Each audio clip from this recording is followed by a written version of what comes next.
NCP के पूर्व विधायक रमेश कदम 8 साल बाद ठाणे जेल से रिहा हुए। उन्हें अन्ना भाव साठे कॉर्पोरेशन के वित्तीय घोटाले में गिरफ्तार किया गया था। रिहाई के बाद बोरीवली कुलुकवादी में कार्यकर्ताओं ने किया जोरदार स्वागत। पूर्व विधायक रमेश कदम आज जमानत पर ठाणे सेंट्रल जेल से रिहा हो गए। उन पर अन्ना भाव साठे आर्थिक विकास निगम में करोड़ों रुपए का घोटाला करने का आरोप था।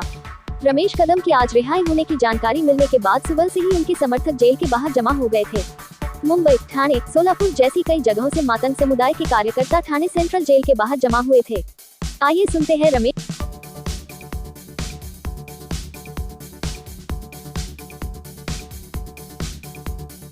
पिछले 8 सालों बाद एक बार आपकी फिर से वापसी हुई है, किस तरह का आरोप लगाया गया था, इसको लेकर आपका क्या कहना है? नहीं, लोकशाही अन्नाभाऊ साठे महामंडल का चेयरमैन करके मेरे पे करप्शन के आरोप लगाए गए थे, लेकिन फैक्ट ये है कि महामंडल के माध्यम से जो भी अमाउंट डिसबर्स हुआ है वो सब amount it is in loan, it was totally loan. वो लोन कर्ज स्वरूप में वो अमाउंट डिसबर्स हुआ था। मेरे सूदगिरनी को हम लोग ने कर्ज लिया था महामंडल से, मेरे शुगर फैक्ट्री के लिए हम लोग ने कर्ज का अप्लाई करके फिर वो कर्ज लिया था, लेकिन ये कर्ज को करप्शन का एक लेबल लगा के मेरे को पिछले 8 साल से जेल में बंद रखा था। आज माननीय उच्च न्यायालय और माननीय सत्र न्यायालय से मुझे बेल मिली है, तो मैं उच्च न्यायालय और विशेष सत्र न्यायालय का आभार मानता हूँ जो मुझे उन्होंने न्याय दिया है। रमेश भाई, जब आपके ऊपर आरोप लगाया था तब एनसीपी की स्थिति कुछ और थी, अब 2 भाग हो गई है। आपके सामने 2 विकल्प है, किसे आप चुनेंगे? नहीं, अभी एनसीपी में 2 गुट जो सामने लोगों को दिखाई दे रहे हैं, तो मैं मेरे मतदार संघ जो मोह है, मोह में जाऊंगा, कार्यकर्ताओं से बात करूंगा, वहाँ का पॉलिटिकल सिचुएशन क्या है उसका स्टडी करूंगा, नेताओं से बात करूंगा और फिर कहाँ जाना है। माननीय पवार साहब के लिए मेरे हृदय में काफ़ी रिस्पेक्ट है, सम्मान है। अजीत दादा के लिए भी काफ़ी सम्मान है, रिस्पेक्ट है।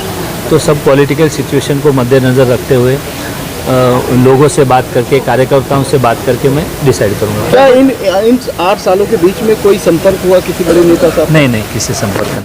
तो क्या कहेंगे, पिछले 8 साल के बाद एक बार फिर से खुशियाँ वापस लौटी? जी हाँ, ये हमारे लिए एकदम दिवाली और दशहरे की तरह है, क्योंकि 8 साल मतलब बहुत बड़ा लंबे टाइम के बाद हमारे जो देवता है, मतलब हम सबके देवता है, जो गरीबों के, जिन्होंने गरीबों के लिए बहुत कुछ किया है, लेकिन कुछ रीज़न से वो अंदर थे, अभी वो बाहर आए हैं।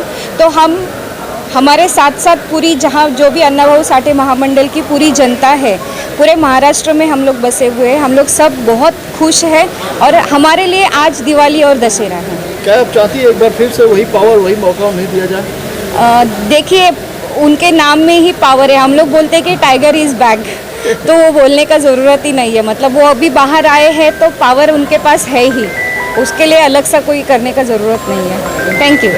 क्या कहेंगे, आपके विधायक जी वापस आ गए? मैं बीड़ लोकसभा मतदार संघ से हूँ। स्वर्गीय गोपीनाथ राव जी मुंडे साहब, इनका मतदार संघ है। और जो बारामती है उसमें जो लोक नेते राष्ट्रवादी के सर्वेश्वर शरद पवार साहब हैं, उनके राष्ट्रवादी के गठ में 2 गठ गिरे वाले उनके भतीजे ने, यानी कि अजीत दादा ने उनको छोड़ दिया है और उनकी राष्ट्रवादी कांग्रेस पार्टी मेरी है बोल के दावा कर रहे हैं।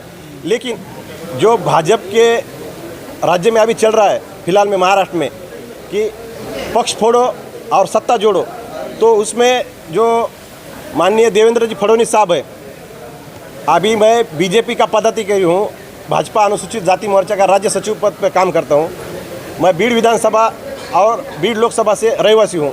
मेरा नेता हमारे समाज, मातंग समाज का जो बुलंद आवाज़ है वो रमेश कदम है। गए 8 साल में रमेश कदम इन पर जो आरोप लगाए थे भ्रष्टाचार के, तो उन्होंने भ्रष्टाचार नहीं करा। जो मातंग समाज है, झोपड़पट्टी का, जिनको रहने को घर नहीं है, जो हमारे में मराठी में मांगवाड़ा बोलते हैं, वहाँ पर जाके जो हमारे पाल रहे थे छोटे छोटे झोपड़े, वहाँ पर 50,000 रुपये का कम से कम कर्ज देने का काम आमदार रमेश कदम इन्होंने करे वाला है।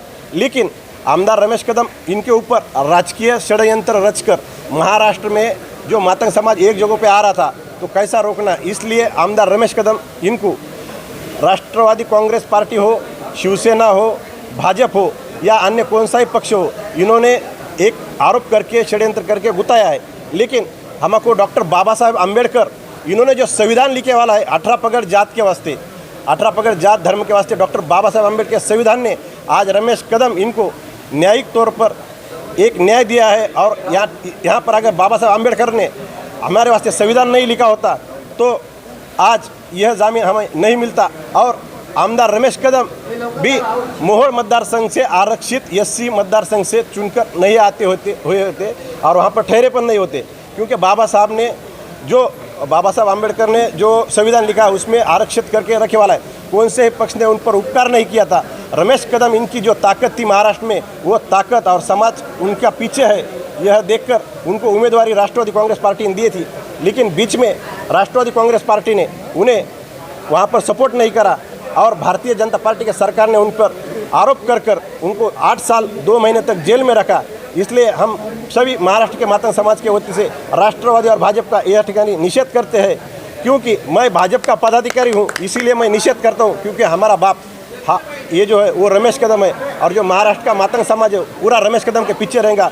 बीड़ लोकसभा में 10,000 समाज बांधवों का मेड़ावा मैं बीड़ के यशवंतराव चौहान नाट्यगृह में सितंबर के महीने में आमदार रमेश कदम इनके नेतृत्व के नीचे लगाना चाहूँगा। और आने वाले समय में जो डॉक्टर बाबा साहब आम्बेडकर संविधान है वही हमें निर्दोष न्यायालय में कर सकता है, क्योंकि मातंग समाज की आने वाली ताकत और शरद पवार साहब और अजीत दादा पवार इनको रमेश कदम की ताकत दिखाने का काम यह जगह रमेश कदम के समर्थक बोल के हम निश्चित करेंगे।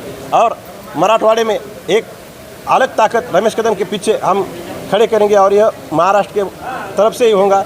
लेकिन आज भी आप टीवी चैनल वालों से यही विनंती है कि आप ही रमेश कदम इनको न्याय देने के वास्ते आप मदद करें, इतनी आपसे सर से विनंती करता हूँ। धन्यवाद।